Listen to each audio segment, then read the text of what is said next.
కోనసీమ జిల్లా వానపల్లిలో సీఎం చంద్రబాబు నాయుడు మాట్లాడుతున్నారు. ఆ లైవ్ చూద్దాం.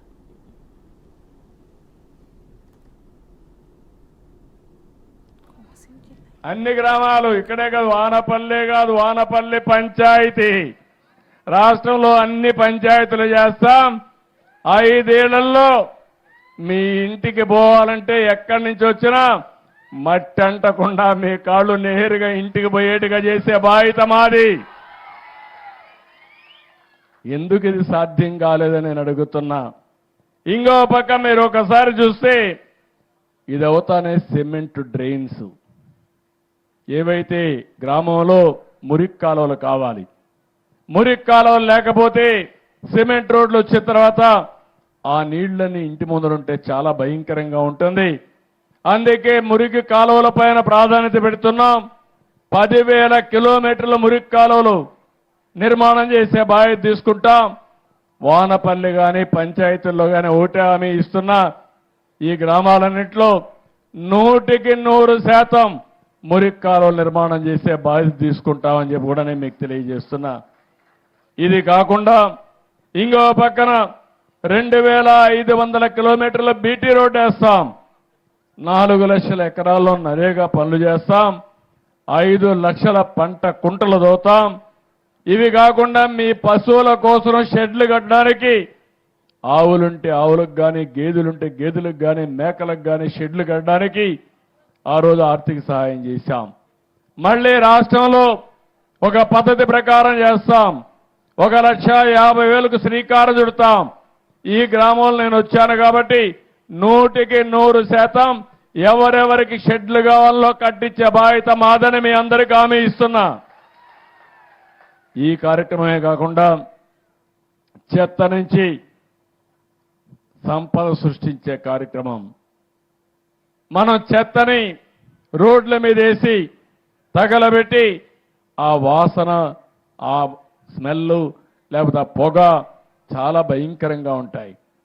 అందుకే నేను ఆలోచించింది, ఆ యొక్క చెత్తను తీసుకెళ్లి ఏవైతే వేస్ట్ కాంపోస్ట్ దగ్గర ఆ షెడ్లో పెట్టి, కొన్ని దాంట్లో సీసాలు ఉంటాయి, కొన్ని ప్లాస్టిక్ ఉంటాయి, ఇవన్నీ రీసైక్లింగ్ పంపిస్తాం. అక్కడ కాంపోస్ట్ చేసి ఆ ఎరువులు మళ్ళీ ఎక్కడ అవసరమైతే అక్కడ ఇచ్చే కార్యక్రమం చేస్తాం. నరేగా కింద దగ్గర 15 కోట్ల నుంచి 21,50,00,000 పని దినాలు పెంచుతున్నాం. కూలీని కూడా రేటు కూడా పెంచుతున్నాం. నేనే ఒకప్పుడు తలసరి ప్రతిరోజు వాళ్ళ ఆదాయం దిన కూలీ నేనే పెంచాను. ఇప్పుడు ఇంకా ధరలు పెరిగాయి. పెరిగిన ధరల కోసం ఇంకా పెంచాల్సిన అవసరం ఉంది. అది కూడా పెంచుతామని చెప్పి కూడా నేను మీకు తెలియజేస్తున్నా. ఇవన్నీ కూడా ఈ కార్యక్రమాలే కాకుండా ఇంకో పక్క మీరు ఒక్కసారి చూసినప్పుడు నేను ఒకటే ఆలోచిస్తున్నాను. ఈ గ్రామ సభలో మీ అందరికీ ఈరోజు గ్రామ సభలో మీకు చాలా అవసరాలు ఉన్నాయి. ఆ అవసరాల్ని ఏ విధంగా అటెండ్ చేయాలనో దానికి కూడా ఒక యాక్షన్ ప్లాన్ తయారు చేస్తాం. అది తయారు చేసి ఏ విధంగా చేయాలనో చేయడం కోసం ముందుకు పోతాం. ఇప్పుడు నేను ఒక మాట చెప్పాను, ప్రతి ఒక్క కుటుంబానికి కరెంట్ ఉండాలి, ఇల్లు ఉండాలి, ఇంటి జాగా ఉండాలి. అందుకే ఇంటి జాగా విషయంలో ఒకటే చెప్పాను, ప్రతి ఒక్క కుటుంబానికి గ్రామీణ ప్రాంతాల్లో 3 సెంట్లు, పట్టణ ప్రాంతాల్లో 2 సెంట్లు ఇచ్చే బాధ్యత మాదని మేము చాలా స్పష్టంగా చెప్పాం. ప్రతి ఒక్కరికి ఇళ్లు కట్టిస్తాం. ఇప్పుడే ఆ రోజుల్లో తీసుకున్న నిర్ణయం ప్రకారం ఈ ఊర్లో కూడా ఒక 600 మందికి ఇళ్లు లేవని కలెక్టర్ గారు 610 మంది ఇళ్లు చెప్పాడు. ఈ 610 ఇండ్లు ప్రారంభించి పూర్తి చేపించే బాధ్యత మాదని మీ అందరికీ హామీ ఇస్తున్నా. రాష్ట్రంలో ఏ గ్రామంలో కూడా ఇల్లు లేదనకుండా ప్రతి ఒక్కరికి ఇల్లు కట్టించే బాధ్యత, ఆ ఇంటికి మళ్ళీ కరెంటు లేకపోతే కరెంట్ ఇచ్చే బాధ్యత, మంచినీళ్ళ కొళ్ళాయి ద్వారా మంచినీళ్ళు ఇచ్చే బాధ్యత. ఒకే కార్యక్రమం తీసుకున్నాం. ఎన్నికల్లో మా ఆడబిడ్డలకు హామీ ఇచ్చాను. ఆ హామీ ప్రకారం మీ ఇంటికి కొళ్ళాయి ద్వారా, ట్యాప్ ద్వారా సురక్షితమైన మంచినీళ్ళు ఇస్తా ఉన్నాం. ఇచ్చే బాధ్యత తీసుకుంటామని మరొక్కసారి మీ అందరికీ హామీ ఇస్తున్నా. ఇది కాకుండా ప్రతి ఒక్క ఇంటికి ఒక మరుగుదొడ్డు ఉండాలి. అదే సమయంలో గ్యాస్ కనెక్షన్ ఉండాలి. తొందరలోనే మా ఆడబిడ్డలకు ఒక మాట ఇచ్చా, ఉచిత గ్యాస్ ఇస్తానని. అది కూడా ఇస్తా, మా ఇచ్చిన మాట నిలబెట్టుకుంటాను.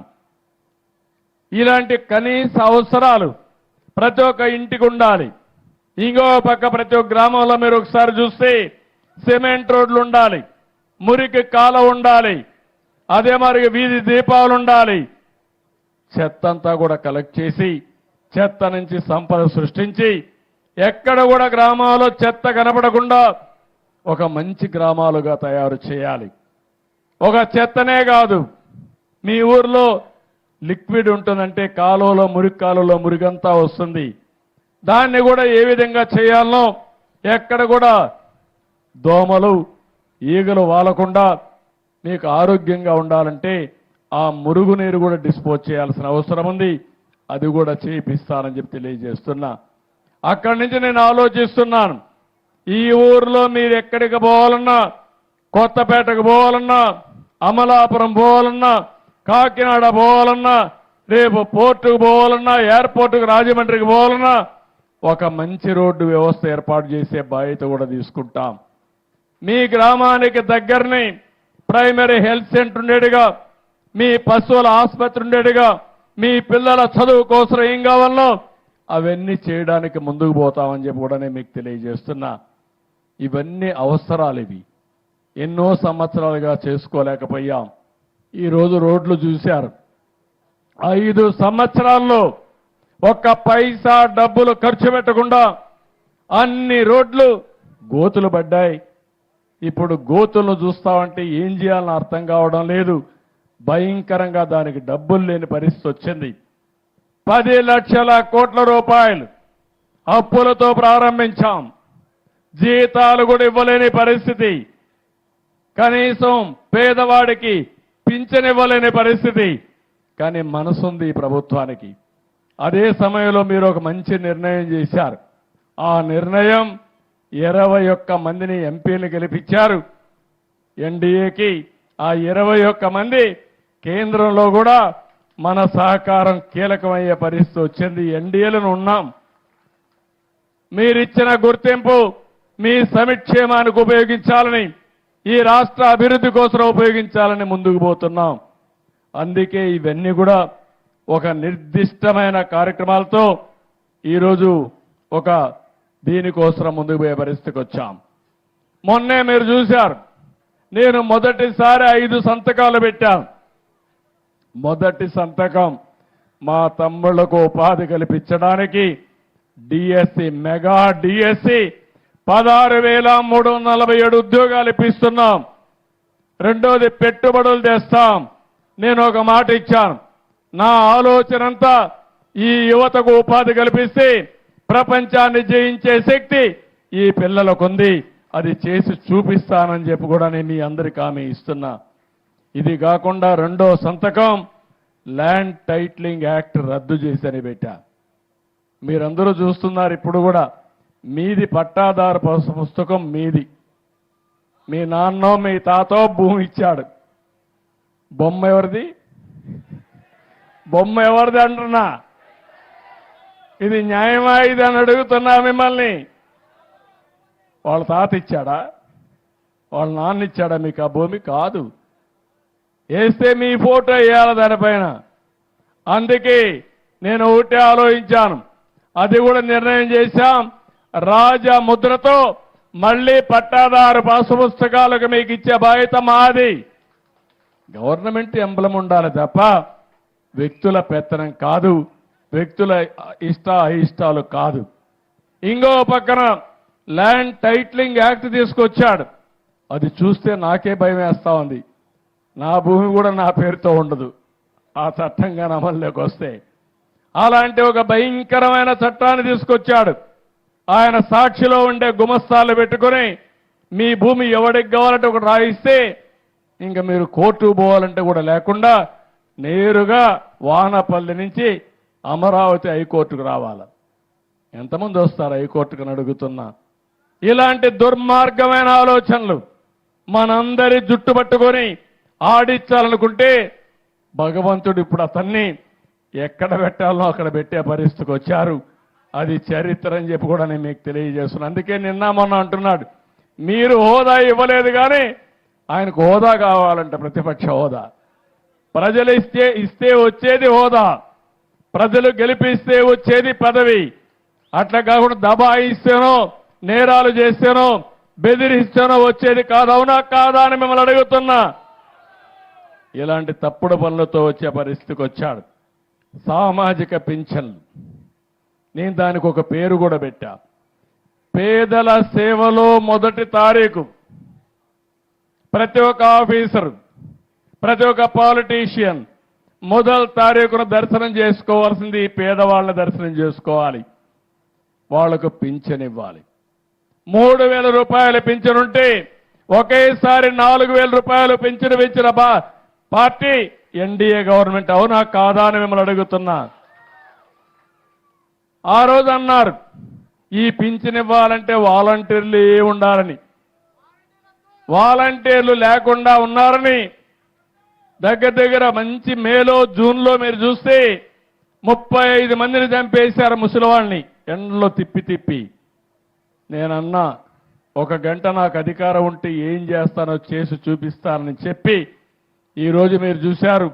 తొలి రోజే 99% పింఛన్లు ఇచ్చాం వాలంటీర్లు లేకుండా ప్రభుత్వ యంత్రాంగంతో. అవునా కాదా? అసాధ్యం అని చెప్పి మాయ మాటలు చెప్పారు, అది సుసాధ్యం చేశాం. నేను అందుకని ఎవరైతే వికలాంగులు ఉన్నారో 3,000 నుంచి 6,000 చేశాం. ఇంకో పక్క కొంతమంది పాపం జీవితాంతం సఫర్ అవుతూ ఎయిడ్స్ వచ్చినా కిడ్నీ పోయినా అవస్థ పడితే వాళ్ళకి 10,000 ఇచ్చాం. కొంతమంది లేచి తిరగలేని వాళ్ళకి 15,000 రూపాయలు నెలకు పింఛన్ ఇచ్చిన పార్టీ ఈ ఎన్డీఏ ప్రభుత్వం అని చెప్పి కూడా నేను మీకు తెలియజేసి 15,000 ఇస్తున్నాం. ఎందుకంటే వాళ్ళు తిరగరు, వాళ్ళకు సేవ చేయాలి, వీళ్ళకు కూడా కూలిపోతుంది. అలాంటప్పుడు వీళ్ళని ఆదుకోవాలనే ఉద్దేశంతో 15,000 ఇచ్చాం. నేను ఒకటే చెప్తున్నా, భవిష్యత్తులో కూడా మొదటి తారీఖున మీకు అందరికీ పింఛన్లు ఇస్తాం.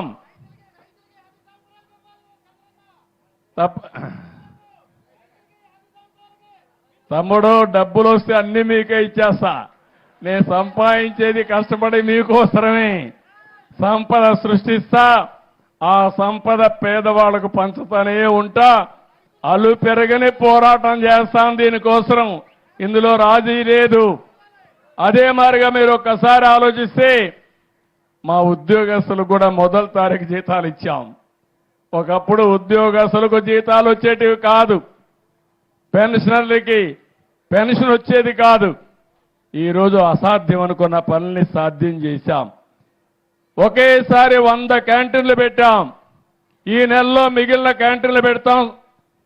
అక్టోబర్లో మొత్తం సెప్టెంబర్లో పెట్టి 203 క్యాంటీన్లు పెట్టి 5 రూపాయల పూటకి 3 పూటలు కలిస్తే 15 రూపాయలకి పేదవాడికి కడుపు నిండా తిండి పెట్టే బాధ్యత మాదని మరొకసారి హామీ ఇస్తున్నా. చాలా మంది దాతల ముందుకు వచ్చారు. ఒక్కొక్కరైతే ₹1 కోటి దానం ఇస్తున్నారు, విరాళాలు ఇస్తున్నారు.